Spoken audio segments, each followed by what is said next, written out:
everyone, this is Jerry with Control Perry Munitions and another episode of Gun Talk. Special co-host tonight is Dalton. Dalton used to work here for a little while. Friends. Yeah, right. Everybody thought we were brothers. I am not 100% sure we are actually live on YouTube since it's showing it's not working. So if we are, awesome. If we're not, damn it. But it does say the 7's watching. I'm going to show how many watching on there. 12. 12. See, they didn't skip over. It's lagging. It is a little laggy tonight. So, all in all, we'll have this recorded and put it on YouTube either way. It could be my YouTube that's not really coming up. Oh, there you go. Is it up? Holy lag. And I'm stuck doing a weird thing. Yeah. Yeah. And you're happy about it afterwards. So, I haven't actually sat this chair. This is kind of neat. There. Oh, see, look. It sounds really clear. Just that it's lagging. Sounds clear. It's just laggy. All right. So get the live chat up. At least that way we could answer questions. Our special guest tonight is Doc. Doc is our resident Doc. Well, but at the same time, he's a really big gun enthusiast. Loves the Second Amendment, what it stands for, and all that other freedoms. And definitely wanted to bring him on here and talk about all that stuff. Doc, go ahead and introduce yourself. Howdy, I'm Rick Littman, Frederick John Littman, MD, as it says on my license. Yes, I am a real physician. I quit practicing clinical medicine about 7 months ago. As I said, I'm a family medicine practitioner.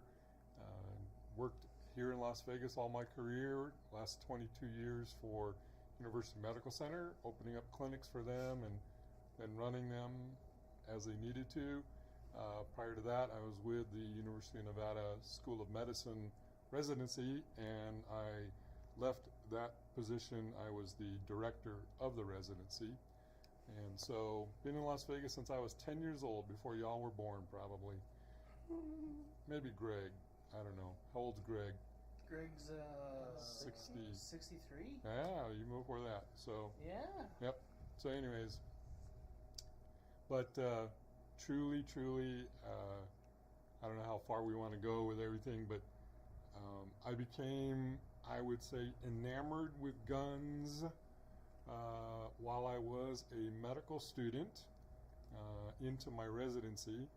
Well, I got my first gun, a single-shot 22 Remington, when I was 11 years old, and my dad, and this was back in Somers, Connecticut, we'd go out to the dump, and rats the size of small dogs were running around the dump, and we shot them, and so had a good time.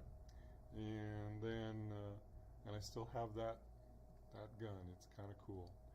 But when I started really collecting and being part of I would say just the gun culture, again, it started when I was in medical school, last year of medical school, 4th year of medical school, I think. And interestingly, I was with the surgical residents, and they were talking about how a doctor had been taken out of the parking lot at that time, low security. This is 1989, 90, somewhere around in there, and maybe 81. And at gunpoint and taken to the ATM, and you could get $300. So he got $300, got knocked over his head. And so because they were talking about their SIGs. One guy had a 226, another guy had a 229, and I'm like, wow, you guys are kind of crazy. And then they told me these stories, and so that's when I started being a little more serious about, well, maybe I should get a gun too. And so eventually went and got a SIG 220 in 45, which I still have, and it's probably the most fun gun to shoot because it's as accurate as I can ever be. And so just started from there.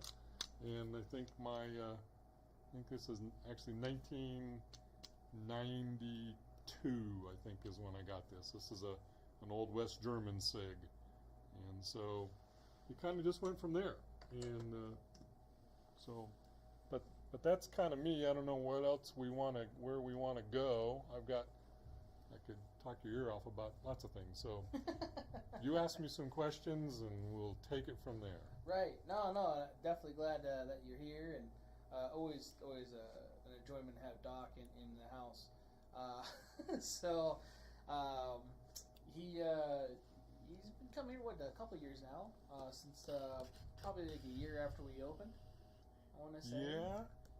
Crazily enough, I had a friend of mine in town. We were doing some.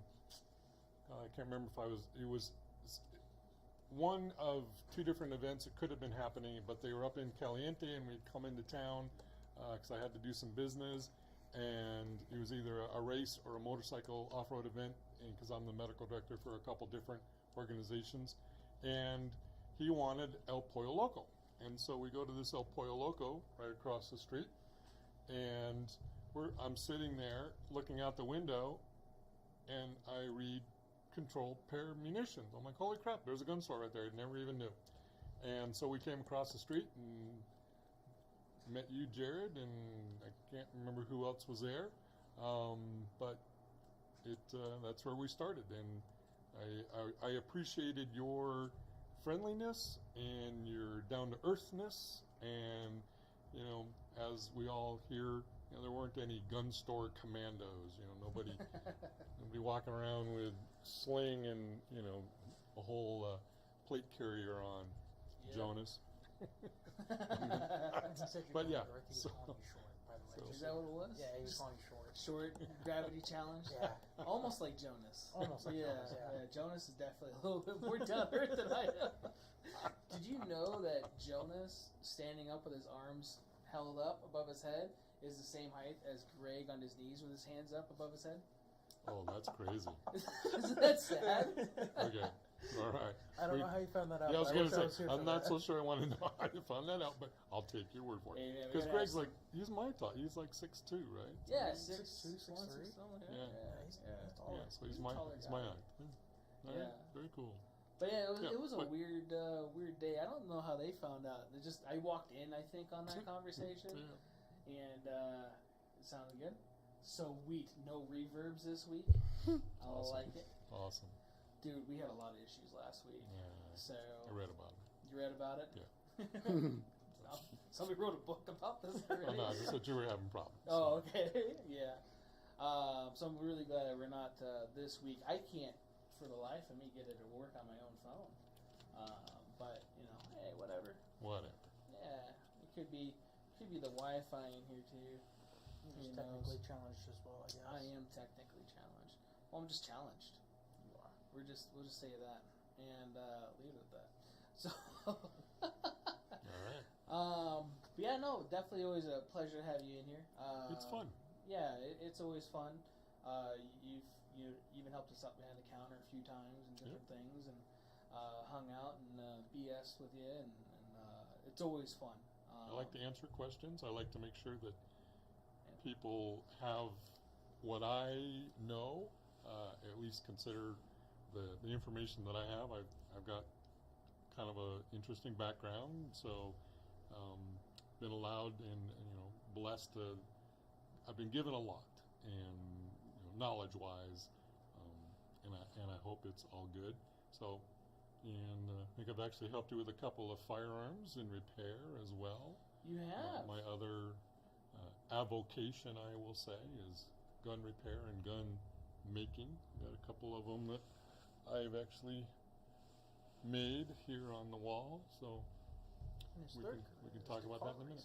Yeah, that's right. Yeah, so we'll Pardon get me? into that. I said, your third career is to car racing. Yeah.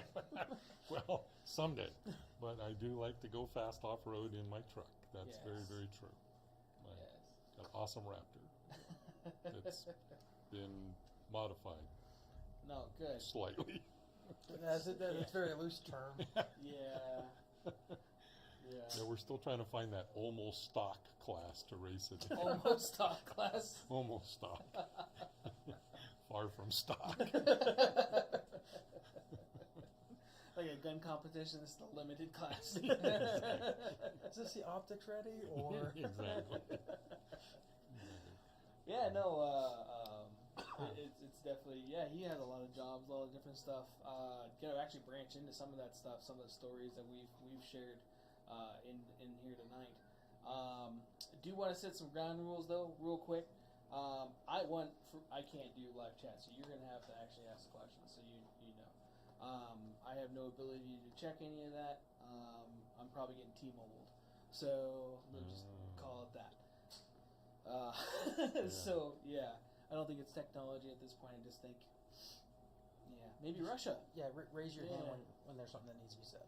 Yeah. But other than that, just definitely want to keep it more gun related or if anything, med kit related to what maybe suggested stuff or what you may have questions on, different types of tourniquets or whatever that you may want to carry on your kit. But as far as that goes, it's a little hard to do medical questions via not seeing you and or we don't have your insurance information. So exactly. I do have a square if you want to give us your card information live on YouTube. So did it show up there? I don't think so. Did it stop? No, I'm just trying to see if I could pull up the comments. Oh, the comments? Sometimes you could do that. On the TV. That'd be kind of cool if you could do that. So, just want to leave the ground rules for that. But other than that. So, you started in the 80s, getting into firearms and different stuff. And were you at UMC back then? Right. So, exactly. When you're in med school here in Nevada, you do your clinical work at UMC. Okay. And a couple other places, but if you are in Vegas doing any clinical work, obviously it's at UMC. At the time, it was only at UMC, right. And it was an unbelievable experience because even then it wasn't the designated trauma center, but because it was the county hospital, it always has been. Everything comes there, gunshot wounds, baseball bat to the head, run over by a car. Ejected out of a single vehicle, ejected off your motorcycle. It was an amazing place to learn trauma, even though I didn't become a trauma surgeon. Some of that I learned became applicable later on as I decided to do a number of other things which we can get into. But so UMC, and then because from my residency, I was offered a position with the family medicine residency itself, so it was kind of an interesting situation. One day I was a resident, learning, being taught, I will put it in that term, and left on Friday and came back on Monday, and I was what's called an attending, so I was now responsible to teach, and but hopefully I continue to learn the rest of my life. So, and that was all through UMC. And like I said, I stayed there with the family medicine residency for 8 years, and then became the director of the residency. But then UMC was then opening up some new clinics, the ambulatory care clinics around the valley that you might know, the quick cares and primary care, and they hired me to become a medical director of 2 of them and actually open them. One at the time was at Boulder Highway in Tropicana, an excellent place to hang out late at night if you want to get shot, or buy some cocaine or meth or freebase or probably fentanyl today. And the other one was actually down in Jean, Nevada, a small little clinic. At the time, there was a proposed cargo hub airport to go in. It was going to be called the Ivanpah Airport because that area they got an Ivanpah dry lake, and they were going to put a cargo hub down there, and so they figured that place was just going to explode in population, so we wanted to be first on the scene, and we put a little quick care down there, and it's now like a highway patrol base or something like that for the area, for Sandy Valley and Jean, and so kind of interesting. And so the clinic down at Boulder Highway, they decided to close it, and then I got moved to another clinic and to build up the practice and just kind of I like to build practices, and so that's what I've done most of my career. I build them, maintain them, help other docs build their practice, and kind of move on. And like Nice. I said, so I'm retired from that, and now I'm in administration at the hospital. Nice. Get to wear a suit every day. Yes. Nice. And now you're also getting promoted, right? Yes. Is So it taking place yet? Or? It will be announced next week. Okay. So the title is to be announced. Okay. So I'm not at liberty to say, but it's something to do with being a chief and medicine and an officer. Nice. Something like that. Master So, Chief. Yeah, I'm Yes. a master. Yeah, chief, master chief, something like that. You gonna get a helmet? Exactly. Got some extra bars on my sleeve. Yes. That's about it. So That comes very with excited pay to be in that because it's about helping other docs Yeah. be as good as they can and making sure, as I've always said, because I've been the chief of staff for the last 4 years, giving them all the necessities that they need to practice the best medicine they can. And I would say that may not be the coolest, shiniest new toy or computer or whatever, but sometimes just the atmosphere and the playing field, if you will, the process of practicing medicine needs to be easy. And so I try to provide that. So that's my goal, is to make sure that you can do what you want to do in the best possible way. Nice. Those questions? Or the questions, though?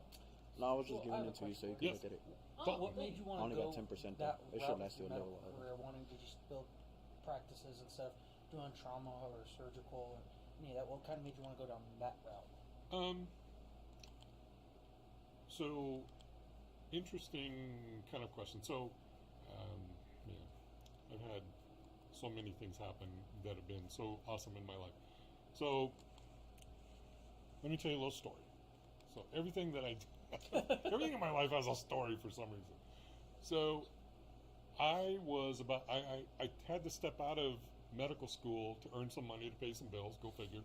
And so I was actually 6 months out of sync with my medical school class. So while they graduated and started their residencies, they graduated in June and started their residencies in July, I actually did not finish my medical school officially until January. And back in like September, I told the residency director here of the family medicine residency at the time that I was very interested in going into family medicine. That was always kind of the idea, that I was going to do family medicine. In my head, good old, Marcus Welby, if you're that old and remember the dude, he did everything, delivered babies and took care of grandmas, and that was the picture in my head of what a doctor was. Just being able to do everything or anything that somebody needed to some extent. And so they said, well, we'd like to have you in our residency, the family medicine residency, and in fact, a spot will be opening up for you or for somebody in January, and if you're interested, it's your spot.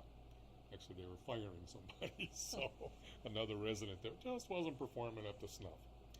And then, so in your last year, the last few months of your medical school, usually you're doing things that are a lot of fun, radiology or orthopedics or whatever. And I found, I always knew that I liked sports medicine and orthopedics. And so I went back to Lincoln, Nebraska, where at the time, those orthopedic residents would come to Vegas and do a 6 weeks of trauma orthopedics. And they were just immersed in trauma orthopedics.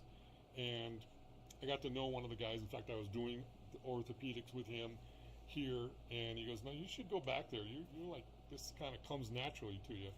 And I always tell people that I'm really a mechanic that just happened to become a physician. And if you understand orthopedics, it's nuts and bolts and screws and plates and angles and vectors and physics and all that stuff I really dig. And some of the tools you use in the OR are hammers and saws and lineman's pliers and all kinds of interesting things. So regardless, I went back to Lincoln, Nebraska for just 4 weeks, I think, and did what's called a sub-internship, a sub-I, and applied, and because they had a spot, and couple of the residents really, they knew me, they'd worked with me, and we got along well. And so I had an interview with actually the residency director, the orthopedic residency director, during a hip replacement and surgery. And after the surgery, he says, well, and you do what's called a ranking system. You're matched. So you say, I want to go here, here, here. This is my top 3 places, and then the residency will say, well, we want this guy, and this gal. And so anyways, and it's a big match. It's some computer algorithm. Bottom line is, he said, we can't tell you where we're going to be placing you, but it wouldn't be a bad idea if maybe your wife came out and, you guys look for a place to stay. I'm like, oh, okay, wink, wink. So, and crazily enough, so that was on Wednesday. No, that was on Thursday.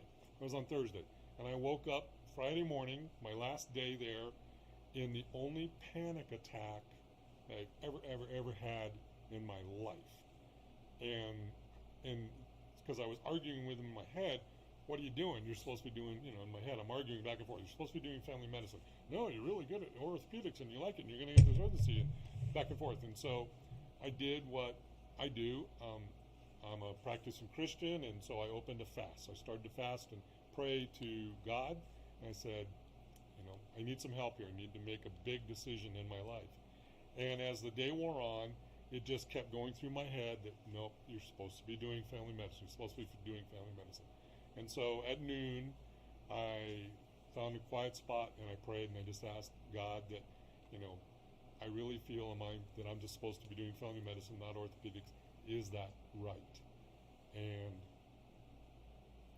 I can tell you that it was truly like, as many people say, as the Spirit moves upon you, it was just the warmest, calmest, most loving feeling of, yes, that's the correct answer. And I got up, and the panic attack was gone, the argument was gone out of my head, and I called the residency and said, thank you very much, it's been an awesome experience. I'm going to go home to Las Vegas and become a family medicine doc. And they're like, what? I'm like, that's what I'm supposed to be doing. And so that's becoming a family medicine doctor, and nothing has stood in my way. Anything beyond that within medicine that I've desired to do correctly, I've been able to do. So it's been a spectacular event. Now, on to building clinics and doing things, and again, it's one of those things that, and I don't want to turn this into church, but we're not going to worry about that. But the bottom line is, I know that I was truly given a talent to communicate with people. People find it easy to communicate with me, and I also found that I've got a talent to get people together and find out what they need, and then we are able to give that to them. And again, it may not be a thing, but it's a process. And again, I just, through working with people, and of course being within the residency, and then gaining more responsibility, and then I was the director of the residency, again, those things were just kind of given to me, and I'm like, okay, well, I can do this. And yes, I don't want to, without sounding arrogant, I found that I told myself, you're good at this kind of stuff. And so people at UMC had gotten to know me because that was the hospital that I was admitting patients to, and they see me work with the residents and teaching the residents, and a number of different things, from simple surgeries to just having your grandma in there with hypertension crisis or whatever it might be. So the administration just saw that I also had the capacity to communicate and do well and make things move, and we did some things within the residency that built it up. And so that's when I was given that opportunity to open the clinic and be the medical director for the 2 clinics. they were UMC's clinic. They weren't like Rick Lippman's clinic. They were UMC's, but I was the medical director, and made sure that they were staffed correctly and that we had what we needed, and so as I practiced in primary care within each of those clinics. So I would just say that, again, it was one of those talents that I was allowed to find that I had, and as I worked and prayed and sorry, I get emotional.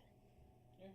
Because it's unbelievable what anyone can do when God is your primary focus and you're doing what you're told, and I'll say it with air quotes, you're told that this is what you can do. Like, here, this is what I'm allowing you to know and do. And I've been asked many times, as I've sat in counsel with docs, they've sought me out for mentorship, and they ask, and again, the expense of sounding arrogant, they ask, like, how do you know what to do, Rick? How do you do this? And I tell them, I'm not bashful. I say, I pray and I ask, Heavenly Father, how do I do this? Help me to do this. What avenue, what am I supposed to say? What am I supposed to do? How am I supposed to do this? And as Paul said, you're given in the moment what you're to say. So I'm just very, very blessed to have what I have and to know that I've been given it. I had to study, I had to take the tests, on and on, but I'm just so grateful that I found the talents and recognize the talents that I've been blessed with, and that's what I tell people is find out what you can do, ask what it is that you can do, and nothing will stand in your way. So it definitely sounds like you knew what you wanted and you asked questions, but just talking to you over the years that we've known each other, you have a passion for it, and it seems like that really helped you out on that. Oh yeah, well yeah. So right. So I've always wanted to become a doctor. Yeah. I mean, ever since I can remember. There's nothing else. In fact, so one of those funny, cute stories. Second grade, I still remember Mrs. Geraldini's class back in Somers, Connecticut. You're going around the room. What do you want to be when you grow up? I want to be a pilot. I want to be a fireman. I want to be a cop. I want to be a nurse. I want to be a teacher. I'm saying, I want to be a doctor. And I kid you not, Mrs. Geraldini, sweet little grandmother that she was, blue hair and all. Well, you certainly have the handwriting for it. My handwriting is atrocious and always has been. Everybody says, oh, because we have to write so much, that's why doctors' handwritings are so bad. No, I think God selects people with bad handwriting to become doctors. But I do have a passion for it. I love talking to people. I love finding out how they're doing. And it's not just like, I broke my ankle and I want to know what's going on in your life, because that affects your medical portion of it, right? How you're doing emotionally, how you're doing spiritually, how you're doing, behaviorally, always affects our physical.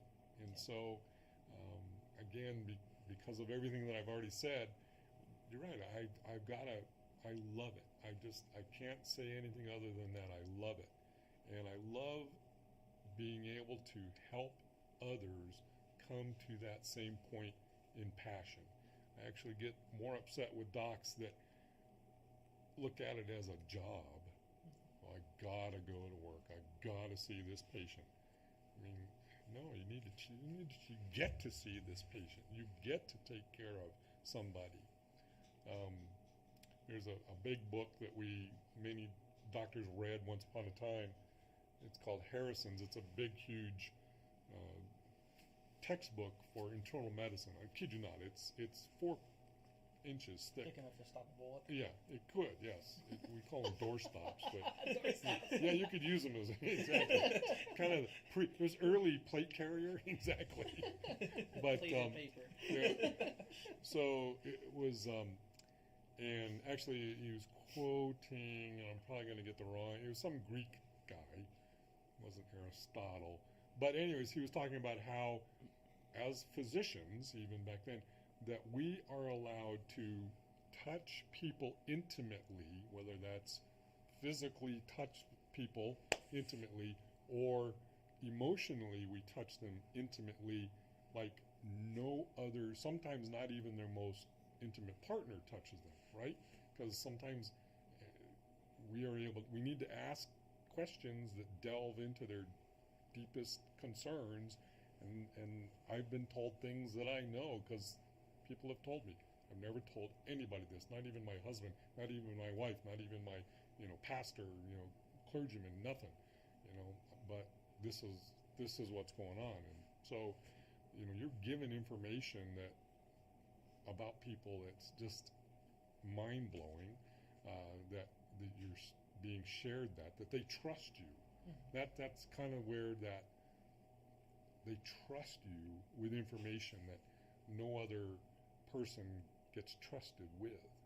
And then, yes, just physically, we have to touch people in a physical fashion that is probably more intimate, other than perhaps their partner, and to find out, to do our proper physical exam. So, to me, there are many, many, many, many, many important and unbelievable occupations and professions and things that must go on in this world so that we can all survive in this world. Owning a gun store, teaching others how to work on cars, or making sure we're secure in whatever situation. But I'm so passionate and grateful that I get to do what I get to do, and taking it to the next level. So I think it's pretty cool that I started at UMC as a third-year medical student in 1989. I actually got my first stitches in Nevada in this finger that I chopped the tip of it off in a lawnmower in 1970, maybe 69, 70, and got my first stitches there. So, and then I will, because I plan on staying in this position, something to do with being a chief and an officer. But, I think it's unbelievable that I'll finish my career at UMC as, there's no further step to go. You've right? reached it. For me, and that's amazing that, Rick Lippman, who I don't consider running lawnmowers. yeah, cutting my finger off in lawnmowers. I say that I am certainly not the smartest man around. I just stuck around until they kicked me out of class. But anyways, that's a long-winded answer to your question. So you better be careful what you ask, because I'll talk and talk. If I didn't want to know, I wouldn't have asked. There you go. Well, thanks for letting me explain all that, because you're right. The passion comes from, having some early knowledge, and then recognizing things throughout my life that I truly have been given. Again, sounding arrogant, in high school, we did a comparative anatomy class, and this was back before they did the advanced placement classes, but they were called Phase 4 in high school here in Las Vegas, at Western High School. Phase 4 classes were for those people that were planning on going to college. And so there was this comparative anatomy class. And so I was so far ahead in the dissections and the identification of everything within the turtle, within the shark, within the bird, and then within the cadaver, that halfway through the class, Mr. Clark, he was the teacher, he would always say, when people would come to him and they're like, hey, well, how do we find the sartorius muscle? And he goes, go ask Rick, he's already found it like 2 weeks ago and dissected it out, he'll show it to you.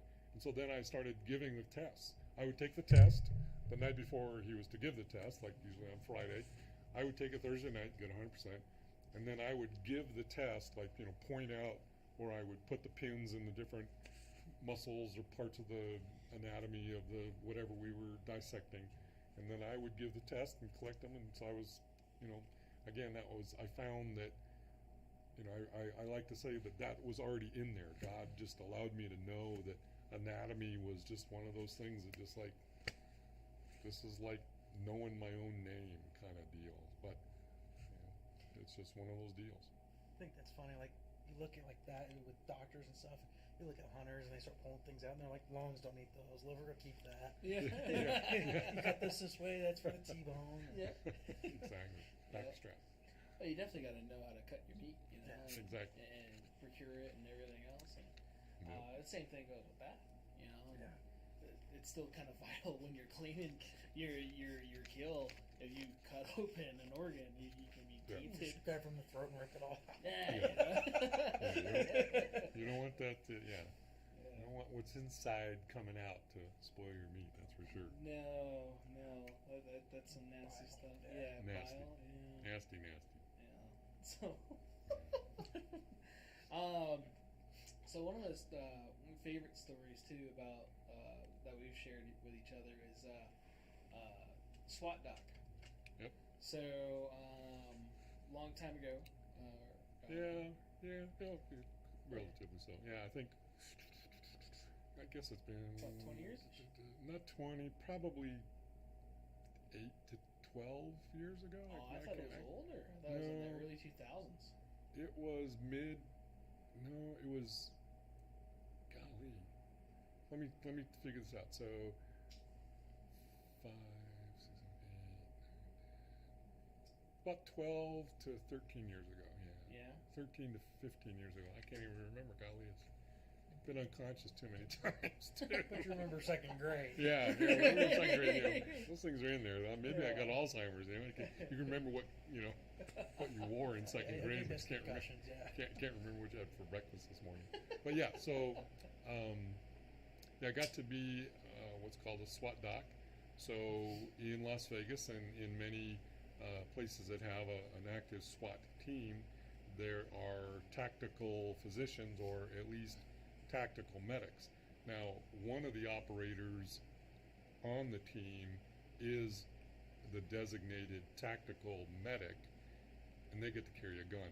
That was the only thing that we didn't get to do legally, is carry a gun while we were on the stack. So we were the 8th or 9th man on the stack. We came out of the van, or we were on the side of the van, or the Bearcat, or whatever. And if we were, we knock and announce and came in, and you were the last man through the door. And you were there primarily to take care of the operators, and then secondarily to take care of the perpetrator if they got somehow wounded or hurt.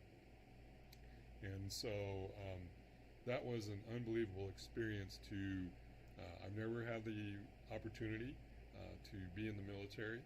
So, but that was as close as I can imagine it ever being, and I begin even in a small part to understand that brotherhood, that everybody is there for each other, and you have to take care of that guy next to you because he's got to take care of you, right? Yeah, there's high trust jobs. Yeah, absolutely. Yeah. And the training we did together, for me, being a gun guy, was just amazing. And when they found out that I was a gun guy and that I liked to shoot, they had me do more. They'd always make sure that I came out and did their range days and such, and you could shoot all their ammo, and that was a blast. So all the 5.56 and 9mm that you could want. And so, but some of the things that we got to do, because we did a whole week of basically SWAT training class, if you will. We learned tactics, we learned house clearing tactics, we learned just general field tactics, and then they had us do our medical, we didn't intubate people with a tube down their throat, but we tried to put nasopharyngeal tubes, the little trumpets, because that's really what you do. But and simulate IVs, starting IVs. Actually, we start IVs on each other, and then you did it on yourself. You started IV on yourself, which is kind of cool. But regardless, while you were being, live fire 9mm or 5.56 rounds going off just over your head. So it was pretty cool. And then you had to extricate the wounded operator and learn how to carry somebody or extricate somebody that's got a shot leg or whatever it might be. And sometimes you had to go over barricades and around obstacles in a house. And we did some co-training with North Las Vegas, and they've got a fun house, and we actually had to go through a wall, and so it was kind of fun. So you bust out the sheetrock between the 2x4s, and as you can see, I'm not a small guy, but you learn to fit through the 16-inch on center 2x4s. So a lot of unbelievable fun, and thankfully for me, never had to take care of somebody that was wounded by a high velocity projectile. It always happened the day before I was on my call or the day after.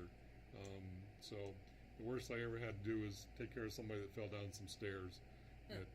So just some bandage on the forehead, but yeah, learning to use gas masks, because they'd use pepper quite a bit on trying to get people that were barricaded in their home, in their apartment, and it's amazing how the levels of tolerance really are, because we were sitting there and we were probably 20 yards so from the main gas canisters, and we're sitting there, and the operator that I was with, he checks, he goes, yeah, we can take it off, and he takes his mask off, and I crack my mask and just about die.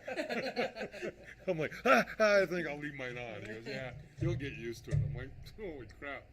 I mean, literally just crack it and take one breath, and I'm like, and he's just sitting there talking to us like we are now. So pretty amazing. So he needs a little more training on that. Started eating a lot of spicy foods. Exactly. Tabasco on the tongue. Sriracha. So lots of good opportunities to learn, and they taught me some gun handling techniques that just some improvement, position, posture, sweeping, making sure checking your six, don't reholster all the time, keep your gun up on point, point always downrange and always at the threat. Make sure the threat's neutralized is all the important things to learn. So good opportunity to be with some unbelievable men that taught me a lot, and I had to give it up. I had some responsibilities that I was kind of shirking within our church, and just chose that, seeing how I knew that I was given much, and that was it was a fun opportunity to volunteer for the SWAT team for about 3 years. It was I had to give it up because I had other things that I needed to be doing. So, but yeah, it was unbelievable opportunity. Yep. Right. No, definitely. That was one of the coolest things I think you've told me. Because you don't get to meet anybody that really does that. And you get to see it on TV. And they're like, oh man, that's kind of cool. Yeah. Or they don't even have a doctor like they would in real life. Most people didn't even know that was a thing. Yeah. I still have. They let you keep all my gear. So a lot of it I bought anyways. But I got my helmet, my shield, and all my uniforms, and big sign of tactical physician on the back, and so kind of. You put that on the office door. Yeah. Exactly. Tactical physician. Being a chief-ish officer / whatever. Sub-medicine somewhere. Right. Might be able to have that. I should probably put one of those up on my wall. Have that, and then underneath, tactical physician. Yeah. Tactical physician. Yeah, exactly. Let's get a little piece of Velcro. That'd be cool. Yeah. See? Never thought of that. Look at that. Hey, man. I like that idea. Right, you're a human doctor, I'm a car doctor, and sometimes it takes a little different outside mind to come up with There you go. weird stuff. Yeah, they don't have any Absolutely. titles like that for you. No, they don't. You're a technician. That's about as good Yeah, as you get. I'm a tactical wrencher. I could wrench on your gun while you're shooting it. Yeah. Well, there you go. Yeah. Sweet. Yeah, no, but that's not safe. Do not recommend that Okay. whatsoever. Especially not in front of it. Just right. There's a little difference. So that was the other thing too with cars and doctors. A doctor has to work on the engine while it's running. A car doctor cannot, unless it's a ship. And then you can shove Yeah. that one cylinder, and then a little different though, because you could fit in it, and but you could also die. Well, I'm sure he could fit in some of his patients. Yeah. Some. Well, people. but just Vegas, right? With all the buffets and everything else. Yeah. Sometimes. Right. So It's cozy in here. right. It's not Bear Grylls. We just warm up inside this. Yeah. Sorry. So. for those of you- But we digress. For those of you guys that are watching this live here on YouTube or listening on one of the podcast mediums, If they don't know who I am, they do now. they do now. You know, we're going to have you on as a guest so we can actually ask you the appropriate questions. Oh, you there's know. no appropriate questions. Well, You there's know not for that. you, yeah. But, There's no appropriate answer. well, and that way we can get to learn Dalton. And, no. right? Yeah. That'd be It's cool. as deep as you want it to be. And then a little extra. It's a little extra. Yeah. But yeah, no, again, that's pretty cool. I know one of your most recent, you were talking about concussions earlier, was from one of your other hobbies is being a race field or off-roading doctor, Yeah. where you got ran over, if I remember right, Yeah. which was kind of awkward because you were trying to help somebody Yeah. and then got tackled Got by a vehicle. Punted by a race car. Yeah. Right, and you woke up how long later? That one was only about 3 minutes. They say. Okay, So. that one. Yeah. There's been multiple. Never been run. Well, no, that was the second time I was run over by a race car. The first time just knocked me over and almost broke my leg. Oh, But wow. so yeah, I'm a medical director for a couple of off-road racing organizations here in Nevada. Best in the Desert is the big one, and then Legacy Off-Road Racing is the other. But you don't need a doctor every minute of every day at a race, thankfully. And I've got a whole crew of paramedics and EMTs and others that actually do all the work. I'm just there with a license. So, but so the other thing I do, I'm the staging and starting steward. So I have a crew that we put all the 200 or 300 or 400 cars in proper order and get them all staged. But the other thing that kind of goes along during the race, so I'm like, okay, I'll flag a corner, and this one particular time it was to get the race cars to go down to the podium, which was about 300 or 400 yards away, and they were younger kids it was the junior race, and they were going back out on the course because that's what they'd done for the last 20 minutes, and they didn't have any other idea. I gotta turn down this street right here, this road. So anyways, I couldn't stop a couple of them, so I had the bright idea, I'll just stand in the middle of the course with my red flag, my big orange flag. They'll stop for my big red or my big orange flag. Nope. So yeah, the last memory I can remember of that incident is that kid's gonna hit. And boom. And I've got video of it. Did I show you Yeah, the video? you did. Yeah, So, because you came in, you were in pain. yeah, you were yeah, kind of broke. gimping. Yeah, that along. one broke 4 ribs and Right. gimped up my foot and my knee, I think. But yeah. If it goes a few days without seeing you, I do get worried. And it's not one of those like he spends all his days in here. Yeah. I don't know if your wife's watching, but at the same time, She always wonders where you been. Right. Got the gun store. right? What'd you Counseling buy? sessions. Yeah, Yes. exactly. Right. Just being a doctor. Yes. So But Yeah, yeah, you that's can be pretty banged so that's a up. lot of fun. So I get to hang out with, you know, I certainly, yes, I'm a doctor, but I don't even have that kind of money to go racing. Although there are a couple docs that race, but you know, it's amazing what those people spend on vehicles. You know, Yeah. the top tier. We call them trick trucks. Snore calls them, and Score calls them trophy trucks. But the top tier truck, just to sit there in your shop before you even turn it on, is anywhere from $800 to $1 million. Yeah. And I'm not kidding. You know, Joe Gibbs NASCAR engine, Right. you know, $125,000, $150,000. Yeah. A Tremec Six. 6-speed or auto or whatever, you know, that's $100,000. The tires alone, tires are $1,000 each. Yep. Wheels are about $800 each, and you have 6 of them usually on the vehicle, and then you usually have about 12 of them or more, maybe even 25 of them around the course. Course 112 leaded octane race fuel at $12 a gallon. Right. And That's all pre-COVID, right?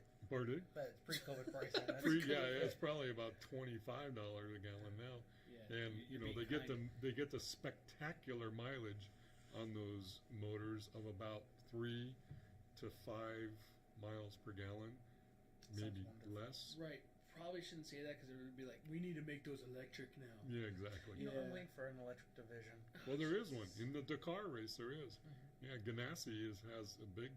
Actually, one of the gals that's she was a pro motocross, Sarah Price, and really nice gal, and she races an electric car in rally, the off-road rally, not the world rally cars, not the WRC, but the off-road Dakar type rally. Yeah, they've got an electric. So, but I don't know how they. I really don't know how they must only go like 200 miles and X amount of laps. that's it. Yeah. Well, usually they're point to point. They go Okay. from one town to Like another. a time trial or Yeah, something like that. Okay. something like that. So, anyways, so I get to breathe race fuel fumes, Yes. and listen to Yes. you know big thumping 1,000 horsepower vehicles and yes.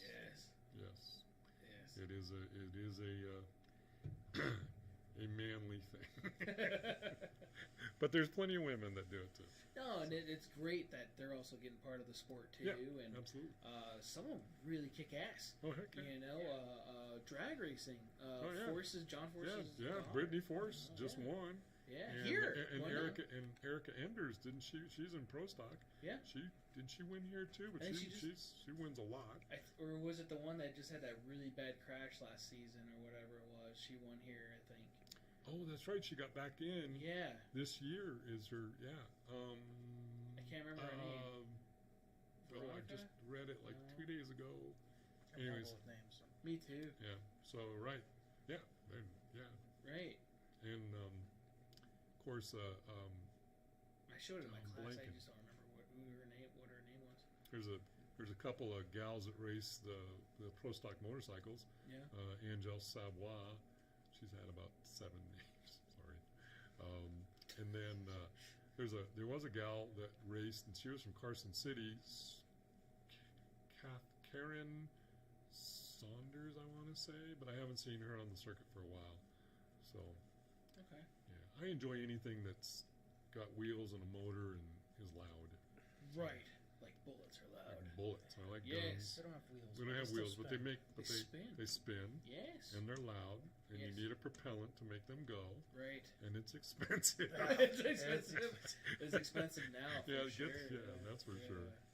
That's for sure. So yeah, speaking of guns, Yep. you brought a few with you, I brought a couple. right? Yeah, So it would take the rest of the weekend to go through all of the ones that I. right, And the blessed other to have. ones though they got lost in Lake Mead, which I've heard is Yeah. getting lower, so you might find them later. I might be able to find them, but Yes. probably not. I went up through the Narrows, and I hear that's pretty deep up there. So Yeah. that's where my boat tipped over. Right. These So- are the only ones that are left. No, that's right. So- Because you're doing a hunting trip right in June. Well, it's actually a handgun hunting competition. Okay. So it's being put on Wyoming, by right? a guy named Charles something. Anyways, he owns Bayside Custom Guns in Newcastle, Wyoming, which is on the very east side of Wyoming, right against the South Dakota border.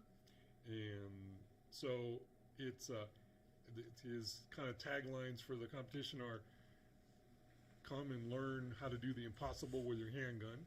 And so he's got some stuff that's out for the optic class is out to 200 yards with a handgun, and then the single shot class over 400 yards, but that's like 6 BR and stuff like that. So and he's not letting me shoot my 223. We got a 223 Remington XP 100 from back in the day when they had those wild, Buck Rogers plastic stocks on them. It looked all futuristic. So anyway, so I've entered the optic gun, the open sight, and he's got a rimfire, and I've got a nice rev dot on one of my Rugers that I'm going to use, and amazingly, I'm out to 100 yards with the rimfire. It's crazy. I giggle my head off like a little girl every time I hit my steel at 100 yards with my rimfire. I'm like, holy crap! But it says on the side, warning, goes a mile or whatever. And I'm out to 200 yards with my optic handgun, my 44 Super Red Hawk, and I'm out to 200 yards. Probably, I'm going to be safe and say 60 to 75% of the time I'm ringing the steel. With my open sight, probably 50% at 200 yards, but I'm over 75% at 100 yards. So that's a lot of fun. And so it is amazing what you can do. And so it's a natural field rest position. So he's got it's 100 shots, 100 shots on target, and it's all different from it's all steel, but it could just be a square, a triangle, a coyote, a squirrel, whatever. He did let us know that there's going to be some charging bear, so some offhand charging bear scenarios, but it's all off of rocks, the natural stuff around the property that he owns. Rocks, fence posts, prone. He said there may be some opportunity for you to use shooting sticks. So you got to practice all that kind of stuff. So, yeah, because you never know, right? Yep. So, and you only get to bring up. You're going to be in. There's a shooting box, but it's just like flags and around the rock or whatever. And all of your gear, besides your gun, rather, all of your rests can only weigh 3 pounds. So, no big heavy duty lead bags. And actually, I'm just bringing a little bag that you rest the butt of the gun on. So, anyways, a lot of fun. So, nice. I've been practicing that and reloading, found my loads. I'm shooting a 41 Magnum, an old Smith & Wesson, model 57, 41 Magnum. Yeah, I want to say it's 57. It's 27. It's 357. Yep, you're right. Yeah. Yeah, I'm terrible at the Smith & Wesson. Smith & Wesson had a ton of numbers. They got all kinds of, but they still have numbers. yeah, Oh, this one's relatively old. It's still got a pin barrel and a recessed for the rims in the cylinder, which is kind of cool. And that thing's very accurate. I did put an LPA sight on it, so it's just a flat blade target sight on the back, as opposed to their little. It's still adjustable, obviously, but it's just a flat blade, kind of like a Bomar sight. Blade on the back with just a notch, and so I did put that on there, and then my Super Red Hawk, 44 mag, and I put a 2.5. What's the size scope that we got? Like a 2.5 to 8. Yeah, we got 2, didn't we? Yeah, but I didn't like the 4 power. Yeah. I've got old eyes, and the exit pupil for even on the long eye relief was just too small. Yeah. So went up to the variable power, which was a 32 mill objective, which then opened up the eye relief, so I've got a bigger field of view in the end of the optic. So, and then my the competition model Ruger Gen, it's a Mark II actually. I've had it that long in my 22, but I've put all power custom parts in it. It's got a new bolt and trigger and shims and sear and all kinds of wazoo stuff. That it's got like a 1.8 pound trigger. And, yeah, it's pretty slick. Nice. Yeah. That's Very, what very you're cool. doing ringing 100 yards with? That's one I'm ringing 100. Nice. Rimfire at 100 yards. Yeah, it's amazing. Now, you did bring your Glock 40 in, Yep. which you were looking at taking out there, your new KKM barrel, the Hollison 510C. Yep. And, you did the trigger job. You also did some custom work with the frame. Right. Well, So that was your first attempt, wasn't it? this is my first attempt. Yeah. So I bought the jig that you can get. I actually forget who from, but you cut the hump off, and you get it comes with a flat piece that then it's basically super glue. It's kind of an epoxy super glue. You put that on, you let it set for 24 hours, and I bought their stippling kit and I stippled the back, and then I decided to do some more modifications where I took the finger grooves out and stippled the front as well, and then undercut the trigger guard quite a bit, and yeah, almost too much, and made a relief on the offside for my other finger It feels amazing. to reach. It feels amazing. Yeah. So yeah, KKM barrel, 7-inch, and then tactical. What's this called? Fab Defense rail to put a big AR style Holosun, nice Green circular eye, green. You know, the reticle is circle with a dot, which really just picks stuff up, and I'm hitting all day long at 100 yards. We do need to do some modifications though, in case you want to copy this. We need to get like a 5 MOA angle built into the Holosun, which is coming. I've already figured out how to do it, because it's meant for a different gun, obviously a different platform. But yeah, I put an Apex trigger in it, all the polished, trigger bar, and I think about their 3.5. I forget whose disconnector in there, probably Ghost, but yeah, it's got a 3.5 trigger, Apex, and just really nice piece. So before we get any of the weird little gun people on here, they are all cleared. We made sure before this was handled and done. This is all done safely. I'm trying to be safe. Right. That's why I'm on this side of the couch. Right? Is that what it is? Yeah. You're right in front of Doc. All the barrels are pointing at you. Yeah. You're my death dummy. It's fine, not the first time. Yeah. Right. That's first thing. Yeah, if we wanted to kind of continue down the path, this is a Caspian slide and frame. That sounds like butter.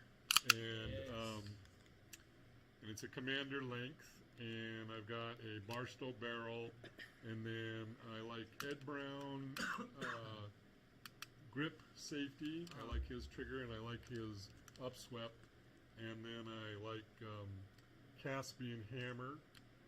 This one, I forget whose trigger I've got in here, but I just wanted to try a different one. It's a titanium bow with a plastic nylon shoe and a single piece. Actually, it's a 2-piece guide rod, so you can take it apart, and that way you're not fiddling with trying to get all those pieces together. Esmeralda, if you've ever gone to Esmeralda Grips, she's this Colombian gal that makes these grips. This is obviously Cocobolo, and very cool.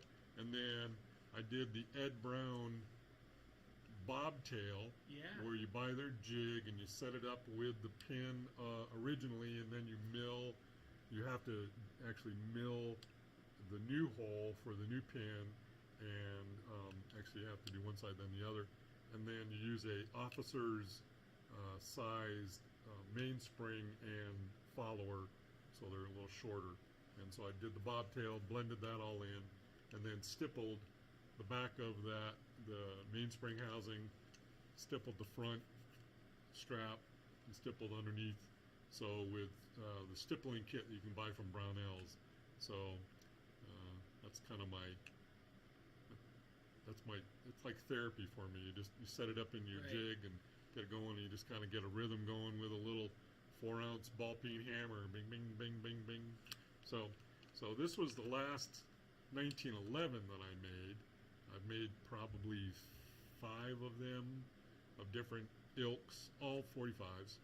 The Lord's caliber. Yes, exactly. So it won 2 world wars. Exactly. Yeah. And then we'll go down to the end down here, because this is kind of a cool gun. So this is my That's America. This is my play race gun. So and I've the story on this is I had this barrel. This is an STI barrel. It's STI frame and slide. STI barrel. I had this STI barrel for 20 years, and then I bought the frame and the slide and kind of was piecing it together. And every once in a while I'd take it out of the parts drawer and work on it. And so finally, and it's so I've had it so long. I bought all this stuff before there was even red dot pieces to go on guns, and so I had it all cut for a Bomar rear sight and just a blade front. But I hooked up with another place in town, an awesome shop, Spartan Arms, and Chance, the gunsmith out there, and he's got a CNC machine, and I started talking with him. I saw some of their guns and decided to talk to him about doing some modification on this gun, which I always kind of wanted to do. And he goes, yeah, sure. So we cut the big slot on the top. We did the shark gill. We extended the front serrations and then cut them in as well so that they're windowed. And then put just some ball cuts on the bottom and along the side.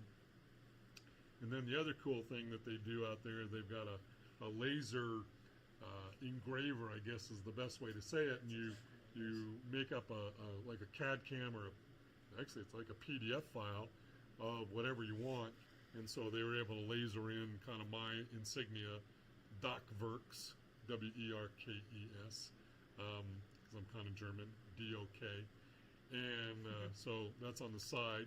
He also he windowed out the side of the slide, and then Cerakoted it red, white, and blue.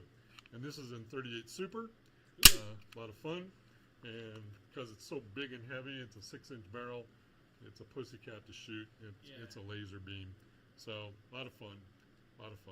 So I have as much fun dreaming about it and building and working and just being out in my shop and working on these things as I do have, shooting them, but I like shooting them too. And then we'll show you this one. So another cool little gun is a 1903 Colt pocket pistol in 32 ACP, and one of the first that John Moses Browning decided to make. And the cool thing about this is my grandfather's, and he was a diesel mechanic, just a regular mechanic, and he would run in Furnace Creek. Back in the day, he would, in the winter, he'd run a service station out there that was up around the corner, just basically across the street from the preserve or whatever they call it, the nice hotel that they've got there. And then in the summer, he'd go down to Grand Canyon and just work like at a Chevron or whatever. But this was his carry gun all the time that he always had, and it's kind of cool that I've got Grandpa's gun. I've actually got another one we'll talk about in a minute, but a little 32 pocket gun, smooth, slick, still goes bang. This one was made in 1917, but it's a 1903. That's the year it was. 1903. The model, yeah. It was patented. So kind of cool. Right, like the 1911 was 1911, patented in 1911. Because they still make them today. Yep. Some people get confused on that. That's right. What about the 2011? Well, that's the difference. So my Caspian Commander is a 1911, Yep.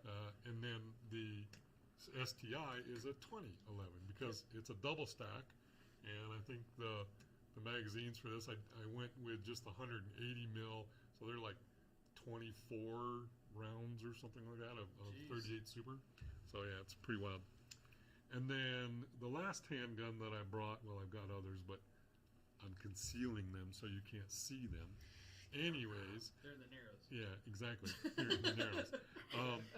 A 6 Hour P220. I bought this in 1994, I believe, maybe 93. First pistol I bought, and I still own it. 45 ACP again. And so every time that I would go around to the stores and say, hey, I'm new to this. All the guys that I hang out with that are the surgeons, back to the surgeon story, the surgical residents, they all had SIGs. And I said, and I knew nothing. I was a neophyte with a capital N. And I was like, what about these SIG Sauers? And 3 of the 4 people behind the counter of 3 different shops pulled out their SIG Sauer out of their waistband or whatever. And they're like, that's what I carry. And so I decided to carry it. And this is this one was made in West Germany. It's old, doesn't even have the rebound trigger. It goes right against the firing pin. It's got the spur hammer that nobody ever sees anymore, and one of the most fun guns to shoot because it's just one of those simply accurate. If you're missing with this, you've done something wrong. You're either really, really, really drunk. So now the 220, if I remember, was SIG's answer to the 1911. Exactly. For its accuracy, won the chamber too, and it was double action, single action. They didn't make a single action only option as well. Later on. Yeah, right. but that was their answer for that. And I want to say for military variants. Yep. As well. The military police in Switzerland and I want to say Austria before Glock came around. Right. Because I think SF teams had they those were in the 80s first. Yeah, it depends on what they were doing. They had several different variants. Yeah. And there's like the HK-23s and stuff. Yeah, those came out because they needed something Suppressible. Yeah. Yeah, right. And so before the SIG 220 came to America, it was imported as a BDA Browning. Same model, but that one was the European model that had the European latch for magazine, as opposed to the American latch that we all are familiar with our thumb. So they were imported, and I think it was a BDA or B.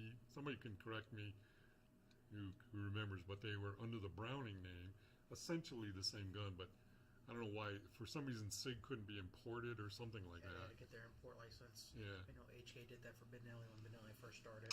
Yeah. So, but then Sig Sauer and Took off. Now they're only here in America. yeah, now they're Closed not the even Germany made. They plant. closed the German plant a Yeah. year or 2 ago, so yep. And I have three of their 320s. Yep. So I got a X5.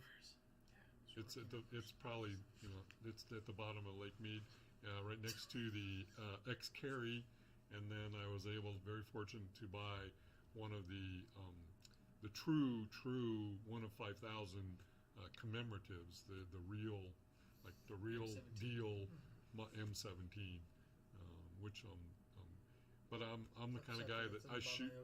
It's actually that's in Lake Powell, so a little harder to find.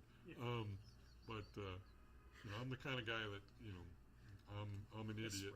I shoot them, and so my M17 has been shot. I've got some commemorative single actions that I've shot them, and people are like, "You shot your John Wayne?" I'm like, "Yeah, it's a gun." Yeah. That's what it's meant for. You don't Yeah. drive a car. Yeah, right. I mean, I would never own a. And I've shot them. Yeah, they have to be shot. Yeah, they got to be shot, otherwise they get cranky. Like, so you just brought up the 320, and I was talking to you about this a few minutes ago. Have you seen the Garand Thumb frozen pistol video that he did. It's not a practical test, so if any of you guys have actually looked at that, you're like, wow, I need to switch to this type of gun. Yeah, it's not practical. -40 degrees. Yeah, Alaska. -40 degrees. He made these guns. Oh, wow. He put them in a box with dry ice, covered them in water first, and they were ice coated. Pretty much all the hammer fire guns besides CZ75 worked.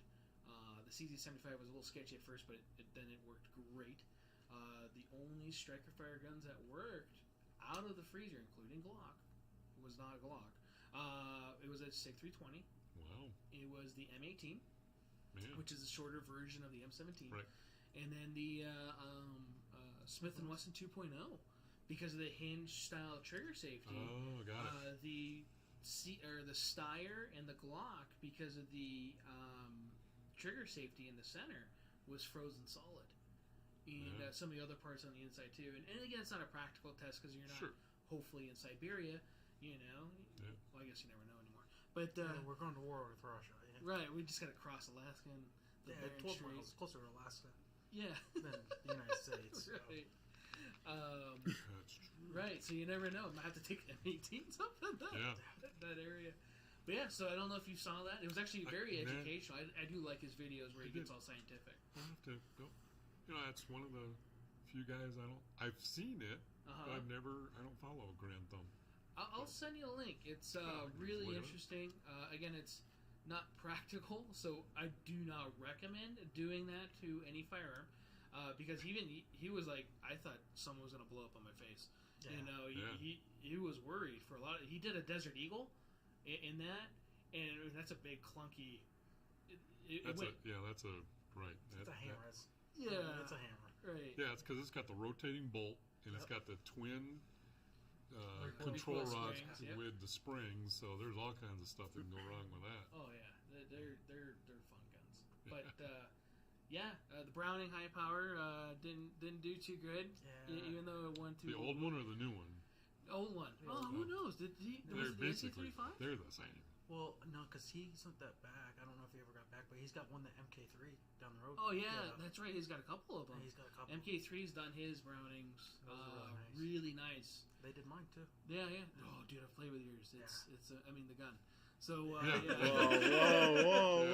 Hey, don't pull your trigger over there, okay? It's okay. We were holding hands before the podcast.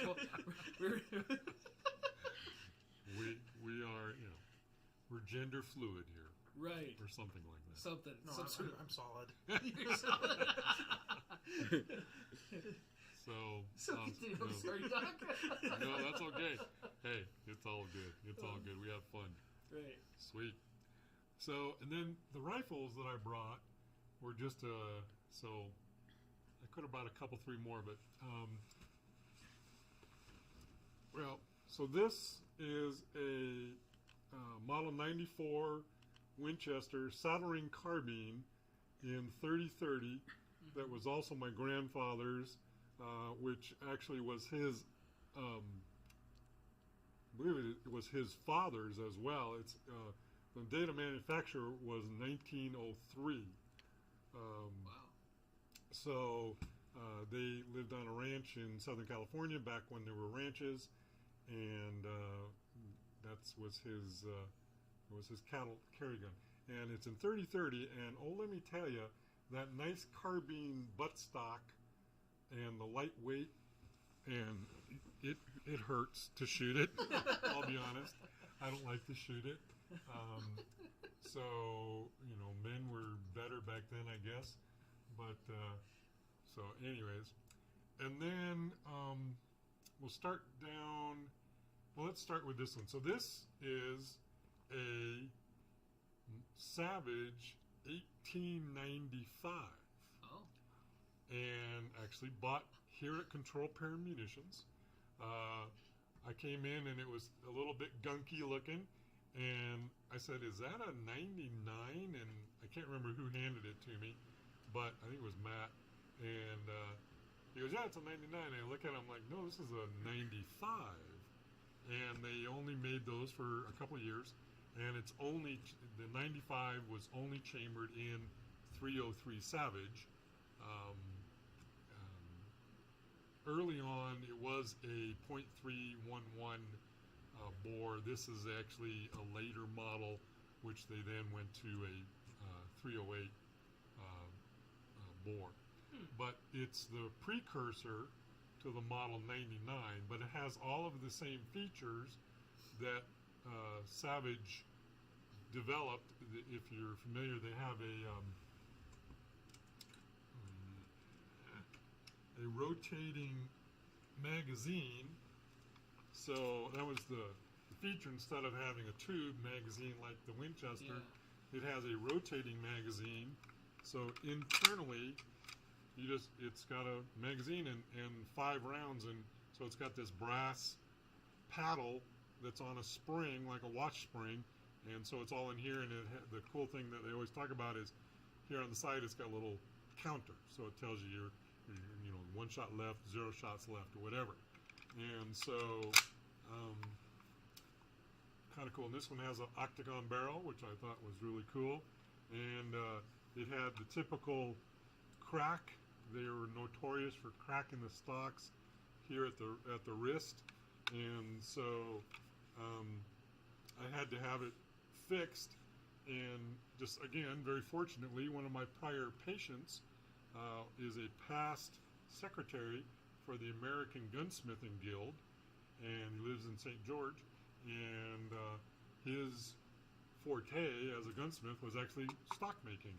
And so a couple $100, and it was all fixed, and you can see where it's patched, but when you look at it, unfortunately, the wood was kind of diminishing, and he says as he went to kind of sand it, it was just almost disintegrating.